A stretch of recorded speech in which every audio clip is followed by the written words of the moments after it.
तैयारी शुरू नहीं किए हैं सी टेट का, यूपी टेट का, कोई भी टेट का अगर शुरू नहीं किए हैं दोस्तों, तो मैं आप सभी को बता दूं, यदि आप मेरे चैनल पर नए हैं तो मेरे यहाँ तैयारी शुरू हो गया है। नया सिलेबस, नया चीज़ आप लोग के लिए मैं लेकर के आया हूँ। और आप लोग यदि अच्छा परफॉर्मेंस लाना चाहते हैं तो इस नंबर से आप लोग जुड़ जाइए और बोलिएगा कि सर मुझे ग्रुप में जोड़ दिया जाए, तो मैं आपको जोड़ दूंगा। ठीक है, जब तक आपका एग्ज़ाम नहीं होता है, वह सीटेट सुन रहे हैं कि भाई जुलाई में होने की संभावना है भैया, तो क्यों ना भाई सीटेट की तैयारियां कर लिया जाए अच्छे से। तो आज जो पेपर है दोस्तों वह 29/12/2021 का पेपर है। तो काफ़ी धमाकेदार तरीका से मैं कराऊंगा और जो लोग हमसे पढ़ रहे हैं सभी को विश्वास है हम पर कि भाई हाँ गर्दा उड़ने वाला है। तो भाई आपको मैं बताने वाला हूँ यहाँ पे ट्रिक से और समझा करके काफ़ी मज़ेदार तरीका से। चलिए शुरू करते हैं क्लास, काफ़ी धमाकेदार। प्रथम क्वेश्चन है कि बालक का विकास किन क्षेत्रों में बांटा गया है? आप सभी को पता है, बताएं क्या होगा। मैं डायरेक्ट आंसर पर चलूंगा क्योंकि इसमें कोई आंसर गलत होगा ही नहीं, इधर उधर करना है। देखिए किन क्षेत्रों में बांटा गया है उसको बताना है। तो मैं आपको बता देता हूं कि बालक का विकास सबसे पहले शारीरिक विकास होता है, तब उसके बाद संज्ञानात्मक विकास होता है, तब गामक विकास होता है, लास्ट में सामाजिक विकास होता है। तो क्रम में बताना था यहाँ पे, जिन्होंने सीख किया उनका सही जा रहा है। अब भैया आपका अगला प्रश्न है, ध्यान से करिएगा। क्वेश्चन कहता है कि निम्नलिखित में कौन सा सिद्धांत यह दर्शाता है कि विकास दिशात्मक है सिर से पैर की ओर? कभी भी बात करेगा आपके एग्जाम में सिर से पैर की ओर, तो सिर बोले तो सिर, आप पैर बने गामी, बने सिर से पैर की ओर जाओ तो इसको कहेंगे क्या? शीर्षगामी। बहुत अच्छी बात है जिन लोगों ने ये किया। और अभी तक आप लोग अपने दोस्तों के पास शेयर नहीं किया है ना, तो एक बार शेयर करके बुला लीजिए, क्योंकि भाई मेरे यहाँ ना कुछ अलग ही क्लास चलता है धमाकेदार तरीका से। ठीक है, चलिए लाइक ठोक दीजिए सभी कोई। शीर्षगामी आपका उत्तर, बहुत अच्छी बात। नेक्स्ट क्वेश्चन है, काफी लॉन्ग क्वेश्चन है लेकिन घबराना नहीं है। कहता क्या है कि राघव जब शिशु था तब उसके माता पिता स्नेह से वंचित रहना पड़ा। मैंने एक लड़का है, जब बच्चा था तो उसको माता पिता का प्यार नहीं मिला। सुनिएगा कितना अच्छा बात है। बाल अवस्था के आगे के चरण में उसे बहुत संवेदनशील अध्यापक मिले। मैंने जब वो थोड़ा सा सियाना हुआ तो एक अच्छा अध्यापक मिले, फिर भी उससे लोगों पर विश्वास करने में परेशानी होती है। मैंने वो जो बचवा है वह किसी पर विश्वास करने में उसको क्या होता है? परेशानी होता है। वह जोखिम लेने का साहस नहीं दिखा पाता है। तो राघव के विषय में विकास का कौन सा मुद्दा एकदम रूप से स्पष्ट रूप से वर्णित होता है? बताएं। देखिए कितना अच्छा बात बोला है। कहानी टाइप का क्वेश्चन आपसे पूछता है तो इसमें होगा, देखिए पहले क्या और बाद के अनुभव दोनों का बारे में इसमें चर्चा किया है। बोले तो पहले जो था उसके माता पिता का प्यार नहीं मिला, बाद में चल के उसको क्या हुआ, जब प्यार नहीं मिला तो बाद में उसको कोई भी चीज़ का निर्णय लेने में कठिनाई होता था, किसी पर विश्वास ही नहीं करता था। ठीक है, तो प्रारंभिक और बाद के अनुभव का मुद्दा यहाँ पे होगा। आपका उत्तर बी पर जा रहा है। वह खेल जो बच्चे को दूसरे के विचार और विश्वास और भावनाओं को समझने में सहायता होता है, क्या कहलाता है? कभी भी बात करेगा ना कि दूसरे की बात को आप जान जा रहे हैं, दूसरे के भावना को जा रहे हैं, समझ जा रहे हैं, उसको क्या कहिएगा आप लोग? देखिए क्वेश्चन बोला क्या कि वह खेल जो दूसरे के विचार विश्वास भावना को समझ जाए तो उसी को कहते हैं कल्पनाशीलता वाला खेल। ठीक है ना, बाकी इसमें कोई ऑप्शन अच्छा नहीं है। तो जिन लोगों ने ये किया उनका सही जाते हुए। आप लोगों से मैं कहना चाहूँगा कि आप लोग रेगुलर 8 बजे अगर आप शामिल हो जाते हैं शाम को, तो आपकी जो तैयारी है, अब जब तक एग्जाम नहीं होगा तब तक चलेगा ये क्लास, आपकी तैयारी काफ़ी बेटर हो जाएगी। आइए क्वेश्चन को करिए। कोलबर्ग के बारे में मैंने पढ़ाया, तो बताइए अब देखिए कोलबर्ग का क्वेश्चन पूछ कैसे रहा है। देखिए, लॉरेंस कोलबर्ग के सिद्धांत में नैतिक तर्कना के किस चरण पर छात्र मान लेते हैं कि प्रत्येक व्यक्ति के लिए एक नियम एक समान प्रकार से लागू किए जाने चाहिए और प्रत्येक व्यक्ति का नीति कर्तव्य है कि उसका पालन करे। देखिए, प्रत्येक व्यक्ति के लिए नियम और उसका क्या करे, पालन करे। तो देखिए, जब एक समान रूप से लागू किया जाना चाहिए और प्रत्येक व्यक्ति का नीति कर्तव्य है कि नियम का पालन करिएगा, तो समाज में जो भी नियम होंगी अगर बहुसंख्यक लोगों के लिए जो बन रहा है उसका पालन कर रहे हैं, तो आपका होगा सामाजिक क्रम को बनाए रखने का अभिविन्यास। नियम का अगर पालन नहीं करते तो ये नहीं होता। ठीक है, तो आपका उत्तर चला गया भैया डी पर। नेक्स्ट क्वेश्चन है, मजेदार तरीका से आप लोगों के सामने रखा जा रहा है कि अपने लंबे मगर कम चौड़े गिलास में नींबू पानी के स्तर की ओर इशारा करते हुए सारा अपनी बहन को चिढ़ाती है। सुन लो भाई, काफी मजेदार क्वेश्चन है। देखिए, एक लंबा गिलास है और एक चौड़ा गिलास है। देखिए कितना मजेदार कहानी टाइप का क्वेश्चन देता है, और काफी लोग जो तैयारी करते हैं वो लोग भटक जाते हैं और उनका सीटेट नहीं निकलता है। उनको मैं कहना चाहूँगा, देखिए एक लड़की है, एक लंबा गिलास है, कह रहा है कि देखो मेरे पास लंबा गिलास है, तुम्हारे पास छोटा गिलास है, देखो ऐसे बोल रही है। इशारा करके क्या कर रही है, अपनी बहन को चिढ़ाती है। और उसके पिताजी उसे ज़्यादा नींबू पानी दिया है। उसकी बहन किसी भी तरह प्रतिक्रिया नहीं देती है। उसकी जो बहन है ना, चिढ़ा रही है, लेकिन कोई प्रतिक्रिया उसके छोटका बहनिया नहीं देती है, क्योंकि उसे अपने पिता को उसके गिलास से सारा के गिलास में नींबू पानी डालते हुए देखा था।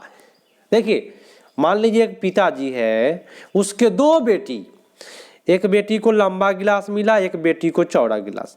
दोनों बेटी को पिताजी नींबू पानी दिए हैं और दोनों बेटियां देखी है। लेकिन भाई देखिए, एक बड़ी लड़की है, वो कह रही है देखो मेरे पास लंबा गिलास है, तेरे पास छोटा गिलास है, तुम्हारे पास कम है नींबू, चिढ़ा रही है। लेकिन ये कोई प्रतिक्रिया नहीं देती है, क्योंकि जानती है कि उसके पिताजी को ना नींबू पानी डालते हुए देखा था। वह जानती है कि दोनों गिलास में नींबू पानी की मात्रा समान है। इस संदर्भ में सारा का क्या प्रदर्शन करती है, बताए। जब दोनों में उनको पता है, दोनों बच्चों को है ना, उसको जिसको चिढ़ा रही है उसको पता है कि ना भाई हमको भी समान मिला है, मेरे बहन को भी समान मिला है। तो जब अब ये आपको पता हो जाएगा कि हाँ दोनों लड़कियों को समान मिला है, तो उसके अंदर केंद्रीकरण का गुण विकसित हो जाता है और ये जो जाता है दोस्तों मूर्त संक्रियात्मक अवस्था में जाता है। लेकिन अगर चिढ़ाने से वह चिढ़ जाती ना, तो केंद्रीकरण का गुण नहीं होता, उसके अंदर अकेंद्रीकरण का गुण होता। बात समझे कि नहीं समझे? हम आपको पियाजे का जब बताए थे तो आपको समझाए हुए थे। देखिए, कोई भी क्वेश्चन होता है ना, पूरा आपके जीवन से जोड़ करके अगर पढ़ते हैं ना, तो कोई दिक्कत होगा ही नहीं भैया। कहता है कि पियाजे के अनुसार विकास के किस काल में बालक वस्तुओं के लिए प्रतीकों का इस्तेमाल करने लगते हैं और तार्किक मानसिक समझ उभरने लगती है। कभी भी तर्क की बात करेगा और प्रतीक की बात करेगा। मेरे दोस्तों, मेरी बात ध्यान से अगर नोट करना चाहते हैं तो कर लीजिए। तार्किक और प्रतीक की बात करेगा। पियाजे का एक ही लेवल है जिसमें प्रतीक और तार्किक वर्ड आता है, वह क्या होगा, उभरने लगती है। तो प्रतीक की बात से आपका पकड़ में आएगा क्या, पूर्व संक्रियात्मक अवस्था। आप कहिएगा सर तार्किक तो मूर्त में जाता है, तो मेरी बात समझ ले ध्यान से। क्या कर रहा है, उभरने लगता है, माने शुरुआत तो यहीं से होना शुरू हो जाता है। ठीक है, और प्रतीक जो है वह हमेशा पूर्व संक्रियात्मक में ही जाता है, कभी भी मूर्त में नहीं जाएगा, दुनिया पलट जाएगा, लेकिन प्रतीक जो है वह पूर्व संक्रियात्मक ही होगा। ठीक है भैया, चलिए अगला प्रश्न आपके स्क्रीन पर है। क्वेश्चन कहता है, ध्यान से आप लोग पढ़िए कि अमन एक सेकेंड दोस्तों, लाइक नहीं किए हैं क्या आप लोग? अभी तक नहीं किए तो जरा कर दीजिए। और कितने लोग सब्सक्राइब नहीं करते हैं भाई, और ऐसे ही आकर के पढ़ाई करते हैं, तो उनको मैं बता देता हूँ कि भैया आप सब्सक्राइब करेंगे तो आपका कुछ जाता नहीं है। उससे होगा क्या कि जब भी मैं क्लास कराऊंगा आपको नोटिफिकेशन मिलेगा, और मेरा क्लास कुछ स्पेशल होता है, सबसे अलग। चलिए आइए क्वेश्चन को करते हैं। अमन एक पहेली के टुकड़े को ठीक लगाने की कोशिश कर रहा है, ठीक है, लेकिन वह सही जगह पर सही हिस्से को फिट करने के लिए संघर्ष करता है। संघर्ष कर रहा है, लगल है भाई। कैसे, क्या, क्यों के रूप में उसकी माँ उसको संकेत प्रदान करती है। मेरी बात ध्यान से समझिएगा। मैं जब शुरुआत किया था ना, मैं आपको बता दूंगा ना कि मेरे यहाँ जो पढ़ाई होगा वो गर्दा होगा। उसकी माँ देखिए पहेली क्या टुकड़ा को क्या कर सजा रही है, संघर्ष कर रही है, लेकिन उसी में उसकी माँ जो है ना वह संकेत प्रदान कर दिया। तो संकेत और इशारा कहीं भी आएगा तो वाइगोस्की का सिद्धांत ही बोलेगा। अब बोलेगा तो पार सही जाएगा। ठीक है ना? क्या कभी दिक्कत हुआ आपको जब मैं आपको समझाऊं और आपको समझ में नहीं आए? तो संकेत या इशारा से अगर आपको कोई सहयोग कर रहा है तो हमेशा 100% मैं आपको बताऊं पार आएगा ही आएगा। ठीक है, और वाइगोस्की भैया तो आपके चढ़ रहेंगे संकेत इशारा पर। क्वेश्चन कहता है वाइगोस्की के सिद्धांत के अनुसार सहायक खोज किसमें सहायक है? संज्ञानात्मक द्वंद्व, सहपाठी सहयोग, उत्प्रेरक प्रतिक्रिया, सहचार एवं पुनर्बलन। मेरे दोस्तों मेरी बात ध्यान से समझे, मजा आएगा आपको। कहिएगा कि सर थोड़ा सा अच्छा तरीका से। हाँ आइए मैं आपको बताता हूँ। वाइगोस्की साहब बोले भाई सहयोग खोज। सहयोग कहाँ होगा? आपका दोस्तवा ना सहयोग करेगा भाई, आपके दोस्त ना सहयोग करेंगे। जैसे कि आप किसी को दोस्त है, मेरे चैनल से पढ़ रहे हैं, मेरे चैनल का वीडियो किसी के पास भेज रहे हैं, तो आप उसको सहयोग ना कर रहे हैं पढ़ने के लिए। तो सहयोग कौन करता है? दोस्त। हाँ, दोस्त को क्या कहते हैं? सहपाठी। मारिए भाई जिन्होंने भी किया उनका सही जाते हुए। चलिए बहुत अच्छी बात है। अगले क्वेश्चन पर आते हैं।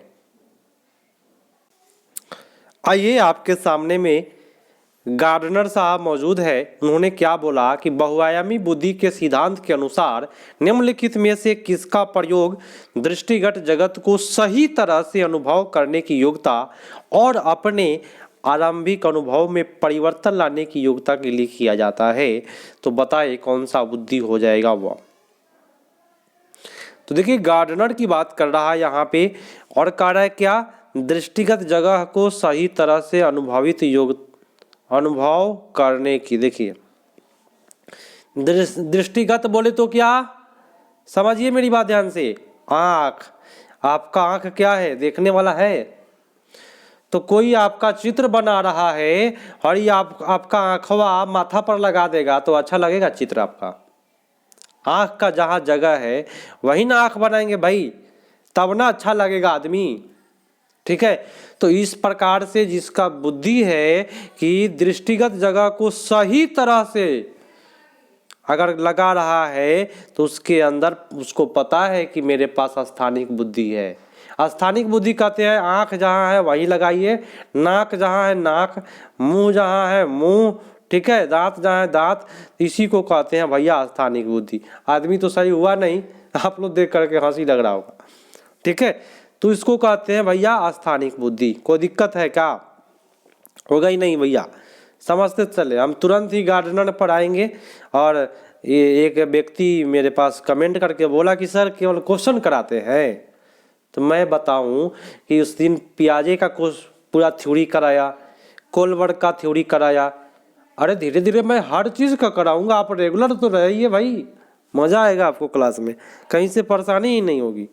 आइए क्वेश्चन कहता है कि हेतल के घर में गुजराती बोलती है। अच्छा, हेतल जो है घर में गुजराती बोलती है और इस भाषा को पढ़ने और लिखने में उसका प्रवाह है, तो विद्यालय में निर्देश का माध्यम हिंदी है, वह यह भाषा नहीं जानती है। राष्ट्रीय शिक्षा नीति 2020 के अनुसार इस स्थिति में विद्यालय को क्या करना चाहिए। मान लीजिए आपके क्लास में एक बच्चा गुजराती बोल रहा है, आप हिंदी में पढ़ा रहे हैं और उसको हिंदी आता ही नहीं है, क्या करिएगा आप? क्वेश्चन तो यही ना कहा, क्या करिएगा? हेतल को विद्यालय को सिर्फ हिंदी बोलने के लिए कहना चाहिए, सिर्फ वाद गलत होता है। बहुभाषावाद की संस्कृति सृजित करने के लिए सभी बच्चों को एक दूसरे की मातृभाषा का सम्मान करने के लिए करना चाहिए। भाई अच्छी बात है भाई, कोई भी भाषा बोलो, सबका सम्मान जरूरी है, ठीक है। अध्यापक को हेतल से कहना चाहिए कि उसने जो कुछ भी अपने घर में सीखा है उसे भूल जाए। भाई ऐसा कोई टीचर होता है कि जो तुम सीखो भूल जाओ? ये तो गलत बात बोल रहा है भाई, निर्देश वाली बात बोल रहा है, ये भी गलत है। मारिए आप बी, उत्तर सही चला गया जिन्होंने बी किया। अब भैया आपसे जेंडर पूछता है बार बार, तो मैं आपको बताऊं, एक सेकेंड मेरे दोस्तों, अपने आप हटेगा वो। चलिए, कहता है कि जेंडर जन्म से निर्धारित होता है। जेंडर जो है जन्म से निर्धारित होता है, अनुवांशिक विशेषताओं द्वारा निर्धारित होता है या सामाजिक संरचनाओं द्वारा आरोपित होता है। मेरी बात ध्यान से समझिए, जेंडर बोलते हैं क्या? महिला पुरुष, यही ना? किसके द्वारा होता है? तो हमारे गांव में समाज में आरोपित कर दिया जाता है कि तुम लड़की हो, तुम इस प्रकार से नहीं कर सकते हो, तुम लड़का हो। ये सब कहाँ मिला है भाई? ये जेंडर जो मिला है वह सामाजिक संरचना के द्वारा आरोपित है, ठीक है।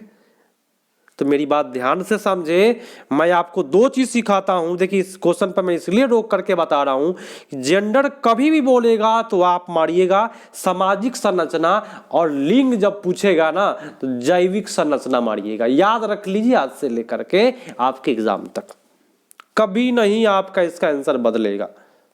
अगला प्रश्न कथन कारण का है, सबसे इजी क्वेश्चन कथन कारण का होता है।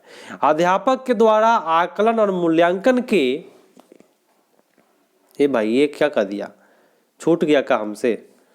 अध्यापक द्वारा आकलन और मूल्यांकन के, छूट गया हुआ है यहाँ पे टाइपिंग, तो मैं पढ़ देता हूँ। एक सेकंड थोड़ा सा आपको इंतजार करना पड़ेगा, किताब को देखना पड़ेगा कि जहाँ से टाइप हुआ है। हाँ, अध्यापक के द्वारा मूल्यांकन के विविध तरीकों का इस्तेमाल करना चाहिए। यहाँ पे लिखा हुआ था विविध तरीकों का इस्तेमाल करना चाहिए, अच्छी बात है भाई, ठीक है। और विविध तरीकों का इस्तेमाल किया जाना चाहिए। अच्छा यहाँ तक था, इसका इसमें चला गया है, चलिए इस्तेमाल करना चाहिए। मूल्यांकन का उद्देश्य अच्छा निष्पादन करने वाले विद्यार्थियों के शेष कक्षा से पृथक करना। ये गलत बोल दिया, बोले तो तर्क गलत है और अभी कथन आपका सही है। बहुत अच्छी बात है भैया, आपका सी पड़ गया। आ जाइए, कुछ आज अलग ही मूड में हूँ, इसलिए कुछ अलग तरीका से आप लोगों को बता रहा हूँ, ठीक है। निम्नलिखित में क्या प्रगतिशील कक्षा की विशेषता नहीं है? बताइए कौन सा नहीं है? बच्चों को सक्रिय सहभागिता है, लचीला समूह गठन है, गतिशील अध्यापक, बहुत अच्छी बात है। जैसे कि मैं अभी गतिशील हूँ, आप लोगों को पढ़ाने के लिए काफी तत्पर हूँ, तो गतिशील हूँ भाई। क्या दंड पुरस्कार का प्रयोग करिएगा? नहीं ना करिएगा, तो मारिए, यही आपका उत्तर डी पर चला गया। आ जाइए भैया, आपका अगला प्रश्न आपकी स्क्रीन पर मौजूद है और आप लोग जरा अपने अपने ज्ञान का उल्टी करिए, बताइए क्या होगा आपका सही। कि राशि ने बच्चों की अवधारणाओं के प्रति समझ का आकलन करने के लिए एक नई विधि का प्रयोग किया। उसने बच्चों से कहा कि वे एक उत्तर के लिए जितना संभव हो अधिक से अधिक प्रश्न बनाएं। तो शिक्षक द्वारा यह उपागम क्या है?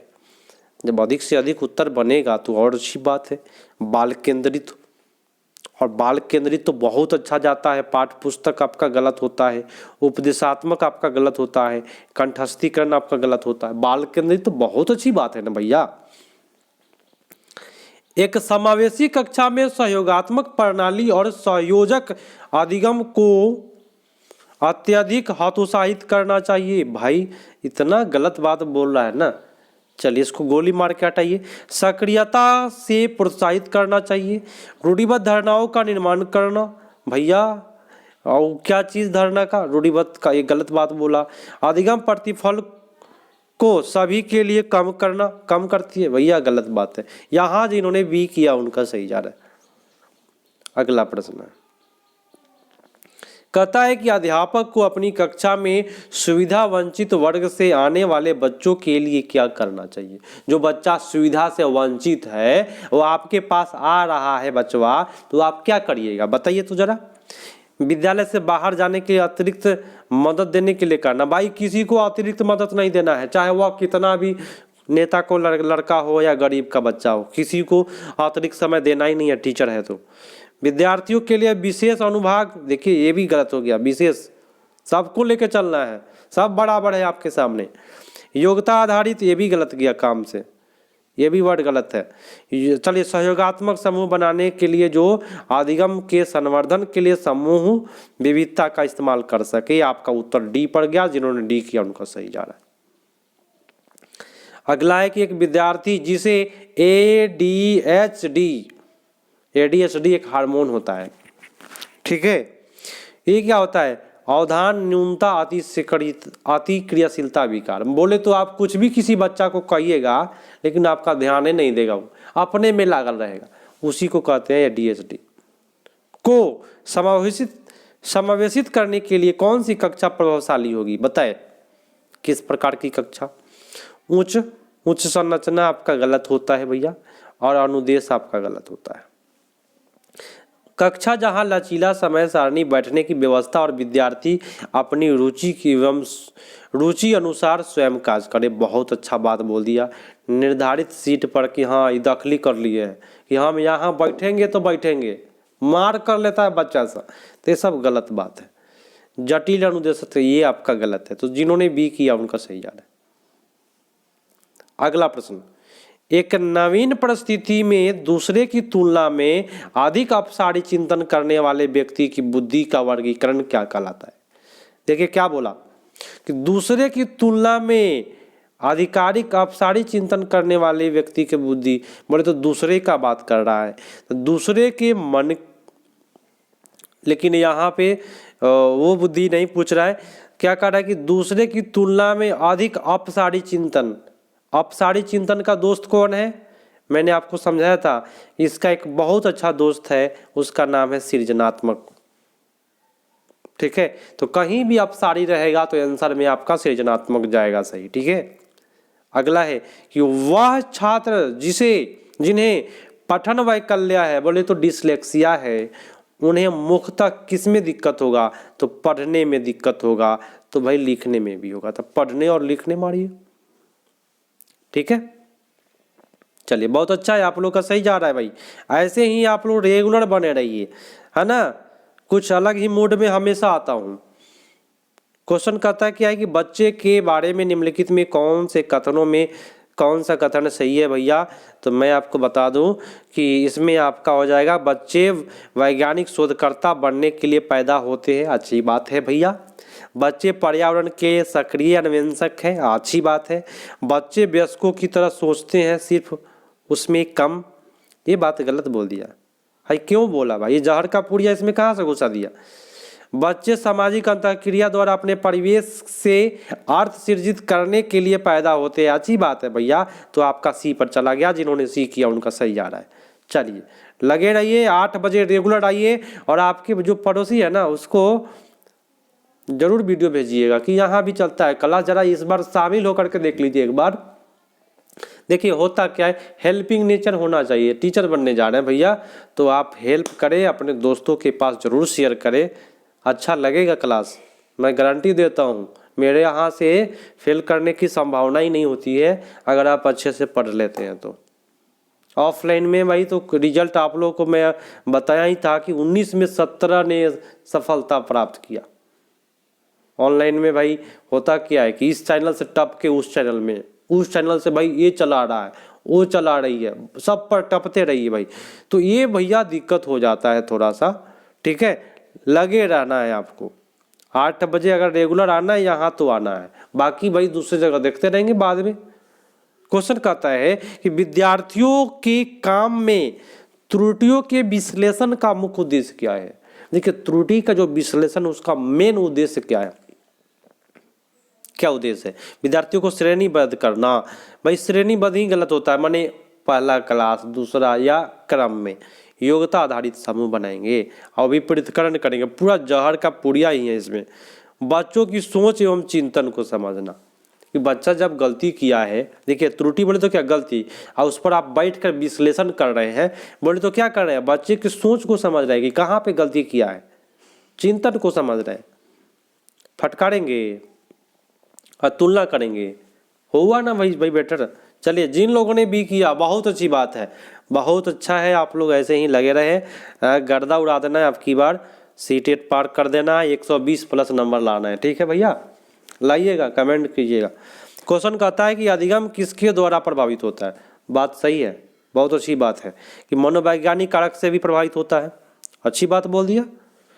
सामाजिक संस्कृति कारक से भी होता है, विद्यालय में भी अधिगम होता है, और अध्यापक से संबंधित कारकों से भी होता है। हमारी ये सब कोई दिक्कत नहीं है, डी आपका उतर जाएगा, ठीक है।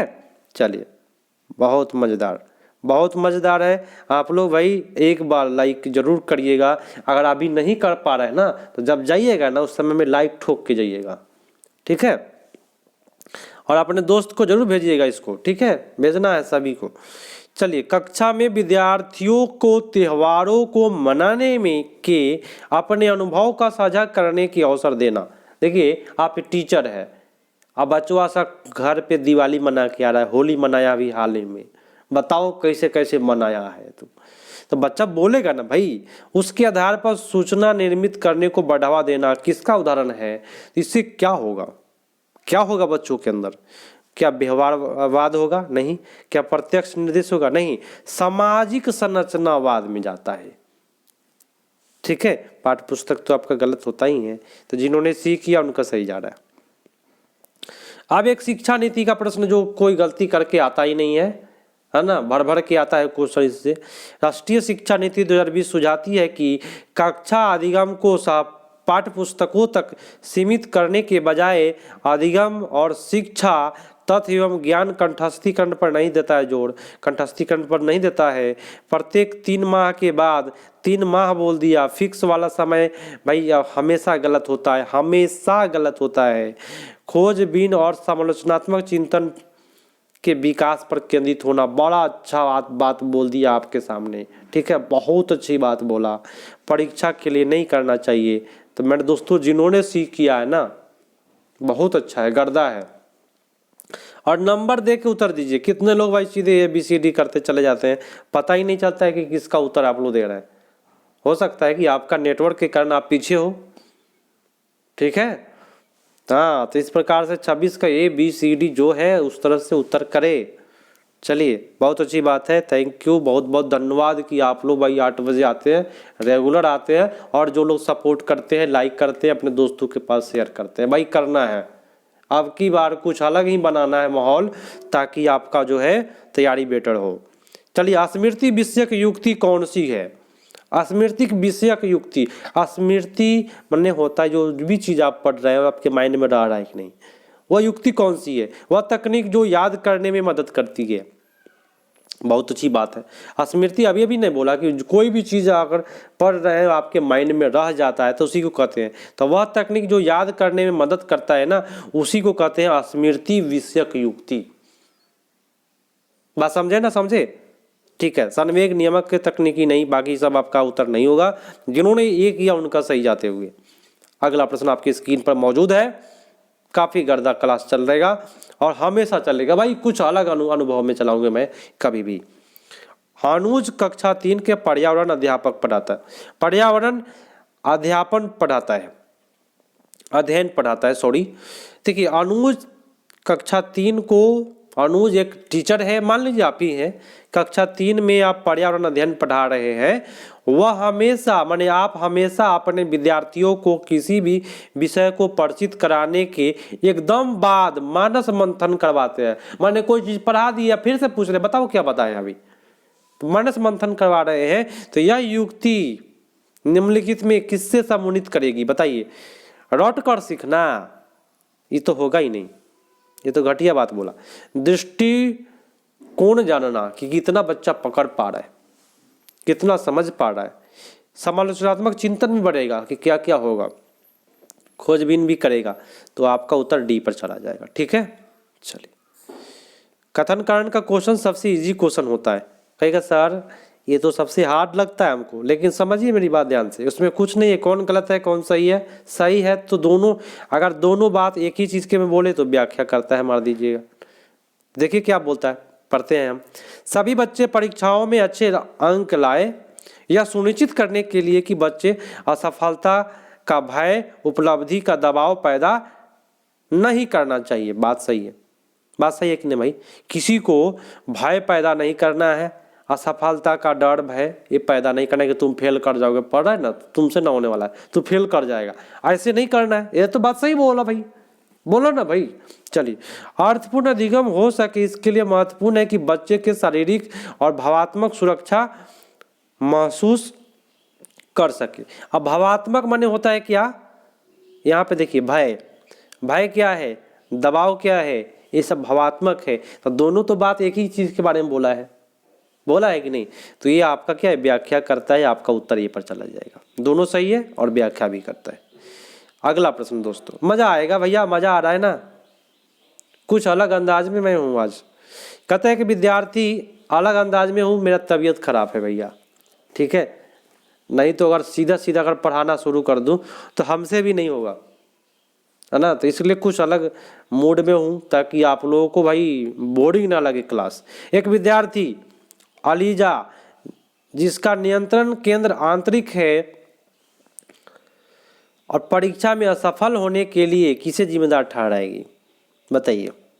जब आंतरिक है, ठीक है, तो क्या होगा, उसकी योग्यता में कमी।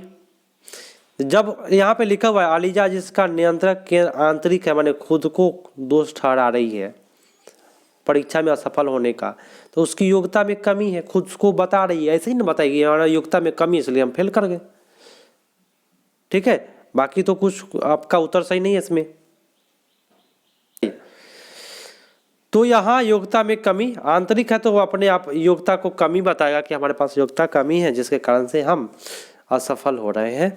तो इस प्रकार से बोलिए। परीक्षा प्रभाव प्रश्न पत्र में कठिनाई पर नहीं जाएगा, दुर्भाग्य नहीं बताएगा, पक्षपात नहीं करेगा। आंतरिक है तो योग्यता की कमी ही बताएगा वो, ठीक है। आज का लास्ट प्रश्न कर लीजिए और उसके बाद अपने दोस्त के पास जरूर शेयर करिएगा। अपने दोस्त को जहाँ रहिए उसको पकड़ने रहिए, छोड़िए नहीं, आओ तो भी पढ़ो, सीधी सी बात है।